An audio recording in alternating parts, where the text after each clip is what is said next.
Oke, selanjutnya kita akan membahas nomor 41 sampai 50 soal IPA KSNK SMP 2020.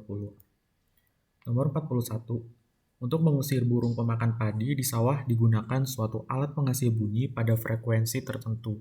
Suatu penelitian menunjukkan bahwa pada kisaran 42 kHz sampai 50 kHz, burung pemakan padi menunjukkan perilaku terganggu.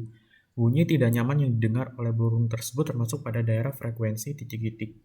Nah, untuk bunyi sendiri itu diklasifikasikan menjadi 3. Yang pertama ada infrasonik.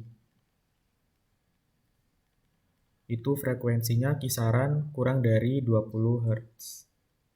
Kemudian audiosonik pada kisaran 20 sampai 20.000 Hz. Dan yang terakhir ada ultrasonik pada kisaran lebih dari 20.000 Hz atau 20 kHz. Nah, jadi untuk 42 kHz sampai 50 kHz itu termasuk ke dalam rentang ultrasonik. Jadi jawabannya yang C. Kemudian nomor 42. Sebuah sinar gitar terbuat dari kawat bermassa 10 gram atau 0,01 kg dan panjangnya 70 cm atau 0,7 meter dan ditarik dengan gaya sebesar 70 Newton. Pertanyaannya adalah frekuensi nada dasar atau F0 berapa? Nah, pada senar, rumus kecepatan adalah V sama dengan akar dari F per mu, di mana mu itu adalah massa per satuan panjang. Sehingga V sama dengan akar dari F kalikan L dibagi M. Sama dengan akar dari 70 dikalikan 0,7 dibagi 0,01. Ini hasilnya adalah 70 meter per sekon. Kemudian, untuk mencari F0 atau nada dasar, kita bikin sketsa dulu. Nada dasar itu adalah nada yang terbentuk ketika senar membentuk konfigurasi seperti ini.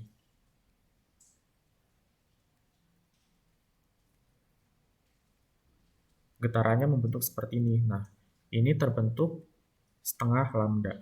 Jadi setengah lambda itu sama dengan panjang senar. Sehingga lambda itu sama dengan 2L.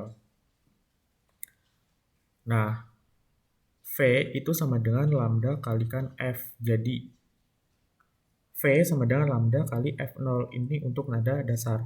Untuk frekuensi nada dasar.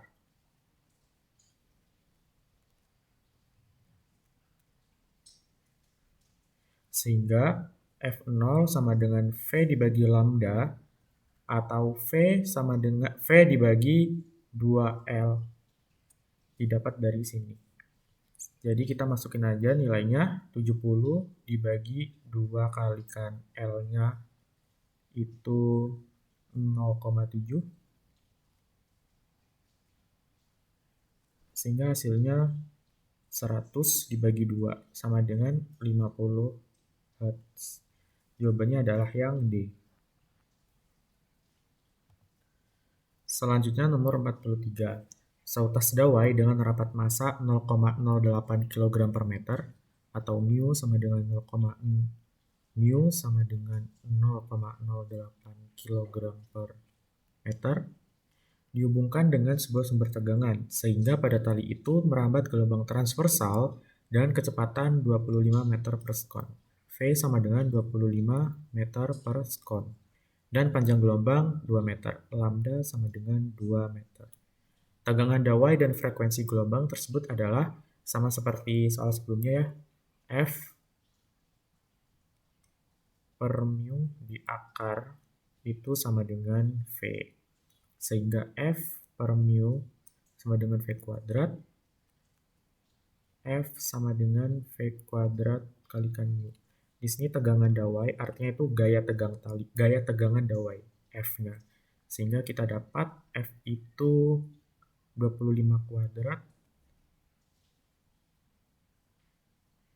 kalikan mu.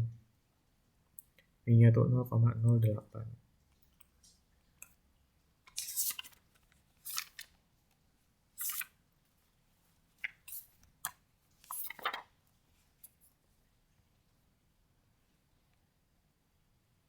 Kita dapat hasilnya itu 50 Newton. Nah, kemudian frekuensi. Frekuensi kita bisa cari dari V dibagi lambda.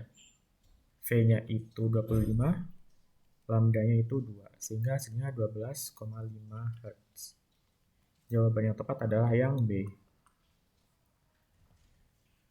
Selanjutnya nomor 44. Ada sebuah pegas yang panjangnya 20 cm. Jadi pegas ini panjangnya itu 20 cm. Kemudian panjangnya menjadi 21 cm ketika dia itu digantungi beban.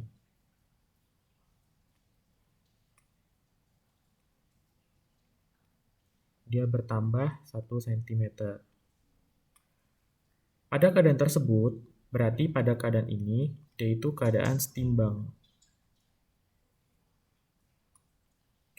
Panjang pegas mencapai 22 cm, nambah 1 cm lagi. Setelah tarikan dilepas, beban bergerak turun naik. Waktu yang diperlukan beban untuk 10 kali N sama dengan 10. Kembali ke titik saat dilepaskan adalah 2 second.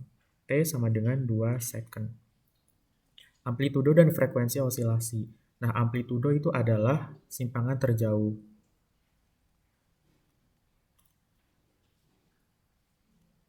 Simpangan terjauh dari titik setimbang.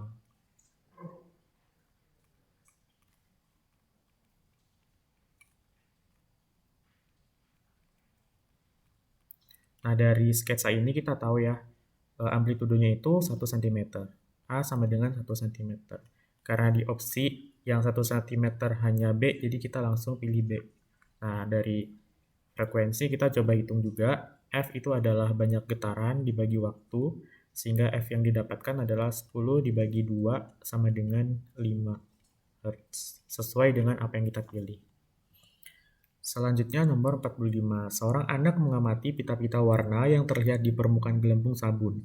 Pita-pita warna ini terbentuk karena peristiwa titik-titik cahaya di permukaan gelembung sabun. Nah, kalau di sabun sering kita lihat ya ada kayak warna-warni kayak pelangi di gelembung sabun itu. Nah, peristiwa ini terjadi akibat adanya interferensi. Jawabannya C. Kemudian nomor 46, pada peristiwa pemantulan baur atau difus seberkas sinar datang dipantulkan dengan sudut yang titik-titik. Nah, pada pemantulan sempurna ya, kita tahu pemantulannya itu terjadi secara teratur. Jadi, dari berkas sinar yang sejajar akan dipantulkan dengan sudut pantul yang sama pula. Nah, namun, karena dalam soal yang ditanyakan adalah pemantulan difus, nah, pemantulan ini tuh terjadi akibat permukaan yang tidak rata. Artinya apa? Artinya seberkas sinar yang datang, apabila dia datang sejajar, ia akan mengenai permukaan yang berbeda-beda. Jenis permukaannya itu berbeda-beda. Akibatnya, dia itu akan dipantulkan ke segala arah secara berbeda-beda, sehingga sudut yang dipantulkan itu akan beragam. Jawaban yang tepat adalah yang C. Selanjutnya nomor 47, soal tentang lensa cembung. Panjang fokusnya 15 cm.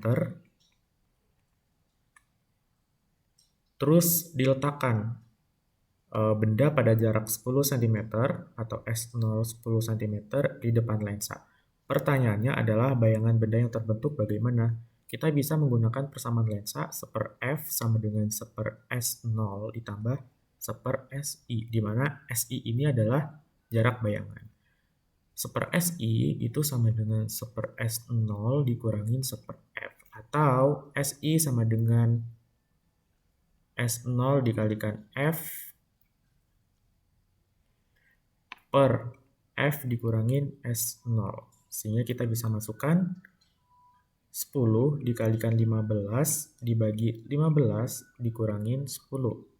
150 dibagi 5 sama dengan 30 cm. Nah, di sini kita masih bertanya lagi, 30 cm apakah itu di depan lensa atau di belakang lensa? Nah, kita bisa menggunakan dalil S-bar. Nah, kita bikin sketsa dulu untuk lensanya. Jadi, di dalam dalil S-bar ini membagi sumbu lensa cembung ini menjadi beberapa bagian ruang. Gambarnya seperti ini. Ada ruang 1, 2, 3, 4 untuk Romawi, dan juga ada 1, 2, 3, 4 untuk angka Arab. Aturannya adalah nomor Romawi ditambah nomor angka Arab itu sama dengan 5. Nah, kita coba lihat ke soal. Di depan lensa diletakkan benda pada jarak 10 cm, padahal fokusnya adalah 15 cm. Nah, ini fokus, ini titik M, 2 kali fokus, berarti benda itu ditaruh di sini. Bendanya ditaruh di sini. Berarti dia berada di ruang nomor 1. Untuk mendapatkan jumlah 5, dia harus ditambah 4. Jadi bayangannya dibentuk di ruang bayangan nomor 4. Jadi kesimpulannya adalah bayangan berada di depan lensa dan bersifat maya. Sehingga jawaban yang tepat adalah yang A. Selanjutnya nomor 48. Garis gaya listrik di dekat sebuah muatan titik garis gaya listrik di tempat yang jauh dari muatan titik tersebut. Nah, pada muatan itu untuk muatan positif, garis gaya listriknya itu menuju ke luar.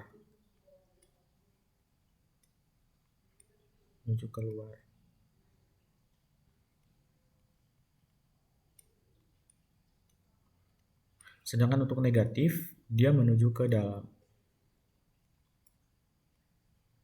Nah, semakin dekat jaraknya dengan muatan itu, maka garis-garis itu akan semakin rapat. Sedangkan semakin jauh akan semakin kurang rapat. Sehingga jawaban yang tepat adalah garis gaya listrik di tempat yang jauh itu akan lebih kurang rapat, atau garis gaya listrik di dekat sebuah muatan titik itu lebih rapat daripada garis gaya listrik di tempat yang jauh dari muatan tersebut. Jawaban yang tepat adalah A. Selanjutnya nomor 49. Sebuah partikel bermuatan 2 mikrokolom atau Q sama dengan 2 kali 10 pangkat min 6 kolom bergerak dengan kecepatan 2 meter per sekon. V sama dengan 2 meter per sekon. Dalam daerah dengan medan magnetik 0,5 Tesla. B sama dengan 0,5 Tesla. Kemudian diketahui partikel bergerak tegak lurus medan magnetik. Berarti sudut yang terbentuk itu 90 derajat. Sudut antara kecepatan gerak terhadap medan magnet. Nah, di sini kita bisa mencari gaya dengan persamaan F sama dengan Q VB sin theta. Kita masukin saja, berarti Q-nya itu 2 kali 10 pangkat min 6, V-nya itu 2, B-nya 0,5, sin 90 derajat. Sehingga kita bisa dapat nilainya 2 kali 10 pangkat min 6 Newton. Jawaban yang tepat adalah yang D.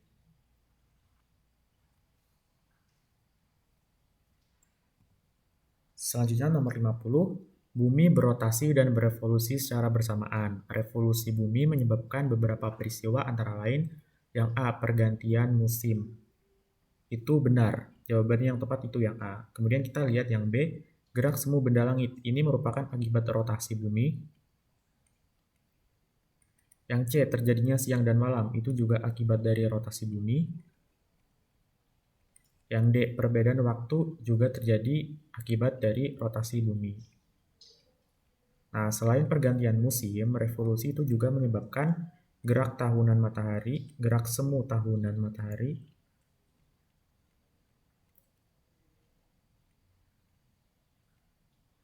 kemudian perbedaan rasi bintang yang terlihat,